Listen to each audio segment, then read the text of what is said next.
సాంప్రదాయాలు పాటిస్తున్నప్పుడు ఆ సాంప్రదాయాలను కొనసాగించాలి గానీ, మనం లేని అధికారాన్ని తీసుకొచ్చి ఇస్తే అదొక తప్పుడు సంకేతం వెళ్తది కదా! ప్రజలే దుస్సాంప్రదాయం. ఇవ్వలేదు ఆయనకి.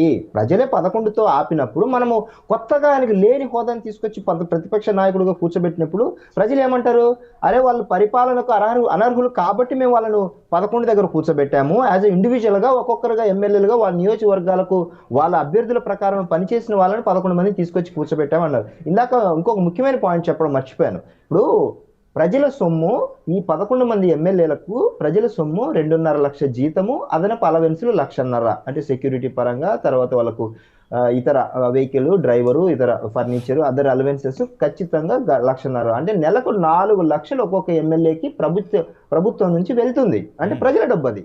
వాళ్ళు ఏమి పని చేయకోకుండా మేము అసెంబ్లీకి కూడా రాము, ఏమి మాట్లాడము, మా నియోజకవర్గ సమస్యలు చెప్పమన్నప్పుడు వాళ్ళకి ఆ ఎలిజిబిలిటీ ఎలా వస్తుంది? ప్రజల డబ్బు తీసుకునే రైట్ ఎలా వస్తుంది? ఇది బేసిక్ క్వశ్చన్. ఇది ఈ క్వశ్చన్ వాళ్ళకు వాళ్ళు వేసుకోవాలి, లేకపోతే నియోజక ప్రజలు వాళ్ళ దగ్గరికి వచ్చినప్పుడు ఖచ్చితంగా క్వశ్చన్ చేయాల్సి ఉంటుంది. లేకపోతే మీరైనా కాదు ఎవరో ఒకళ్ళు అట్లా కాదు, దీని మీద ఎవరో ఒకళ్ళు కూడా కోర్టుకి వెళ్ళొచ్చు. ఆయన రన్నింగ్ కామెంట్ రాపని చెప్పండి. ప్రతిసారి ప్రతి ఒక్కరి దగ్గర ఇంటర్ఫియర్ అవుతున్నాడు ఆయన. రన్నింగ్ కామెంట్ రాపని చెప్పండి. మా చేత కాకనా?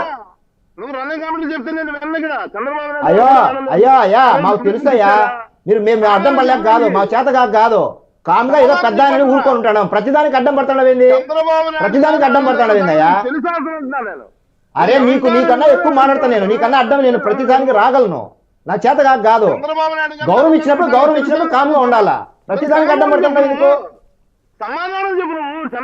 చెప్తాను స్వామి, నువ్వు అడిగిందా కదా, రాసుకున్నాను. ఇదిగో ఒక్కొక్కటి వస్తున్నాను, ఆగు. మరి ఒక్కొక్కటి వస్తున్నాను, ఆగు. ఒక నిమిషం ఆగితే చూపిస్తాను నీకు నేను.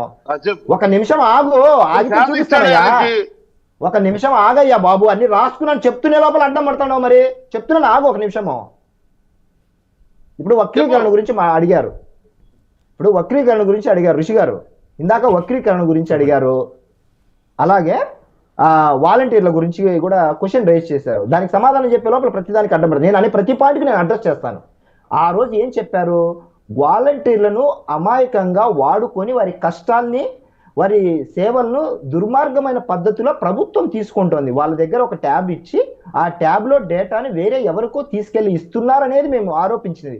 వాలంటీర్లను తిట్టలేదు. వాలంటీర్లను ఎవరిని తప్పుగా మాట్లాడమంటే వాళ్ళకు ఉపాధి లేకోకుండా 5,000 డబ్బు వాళ్ళకి నెలకి కుటుంబాలకు సరిపోక ఏకంగా హత్య చేశారు. వైజాగ్లో కావచ్చు, ఇతర ప్రాంతాల్లో దోపిడీలు చేశారు, అత్యాచారాలు చేశారు. చాలా తప్పుడు పద్ధతుల్లో డబ్బులు దోచుకెళ్ళిపోయారు కొందరు, నాట్ ఆల్. సో అలాంటి యువతని నేడు మేము స్కిల్ డెవలప్మెంట్ సెంటర్లు పెట్టి, అలాగే ఉద్యోగ కల్పన విధానంలో వాళ్ళని శాశ్వతంగా వాళ్ళు మంచి పొజిషన్లో ఉండాలనేది మా నిర్ణయం. మేము ఆలోచిస్తున్న విధానం. దానికి మాట్లాడుకోకుండా ప్రతి దాంట్లో వక్రీకరణలు వీళ్ళు చేస్తున్నారు, వాళ్ళ మీడియా ద్వారా వాళ్ళు చేస్తున్నారు. ఇకపోతే మాచర్లలో ఏదో ఇల్లు కూల్చేస్తున్నారు, అక్కడ కూల్చేస్తున్నారు అన్నారు. ఒకసారి చూద్దాం. ఇదే మాచర్లకు సంబంధించి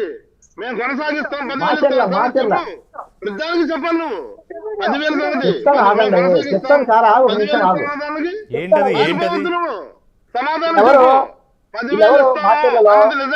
ఎవరు మాచర్లలో కొట్టింది? కర్ర తీసుకొని చంపబోయింది ఎవరు మాచర్లలో? అతను వైస్ చైర్మన్. ఒక మున్సిపాలిటీకి అతను దాడి చేసిన తర్వాత అతను వైస్ చైర్మన్ పదవి ఇచ్చారు. అతనికి ఒక వైస్ చైర్మన్ పదవి ఇచ్చారు. ఇప్పుడు చూడండి, ఇప్పుడు ఎవరు అడ్డుపడ్డారు? ఇప్పుడు ఎవరికి కల్చర్ ఉంది, ఎవరికి మేనర్స్ ఉంది, ఎవరికి మేనర్స్ ఉంది చెప్తున్నాను. నువ్వు మాట్లాడేది వినపడదు నాకు. తమరు మాట్లాడేది వినపడదు నాకు. జూమ్ లో ఉన్నాను కాబట్టి నేను మాట్లాడేది తెలుస్తుంది. మీరు మాట్లాడేది వినపడదు. అందుకే పాయింట్లు నోట్ చేసుకుని తర్వాత అడ్రస్ చేయమని చెప్పాను. మీరు మాట్లాడే ప్రతి మాట నేను చెప్తున్నాను.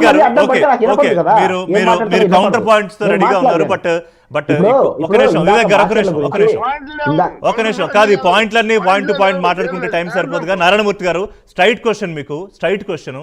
ఇప్పుడు మీరు అసెంబ్లీకి రారు, అది నాకు అర్థమైపోయింది. కానీ మీ నాయకులతో ఇవాళ జగన్మోహన్ రెడ్డి మీటింగ్ పెట్టి 1 ఏడాది 2 ఏళ్ళు కళ్ళు మూసుకోండి, జమిలి వచ్చేస్తోంది, మనమే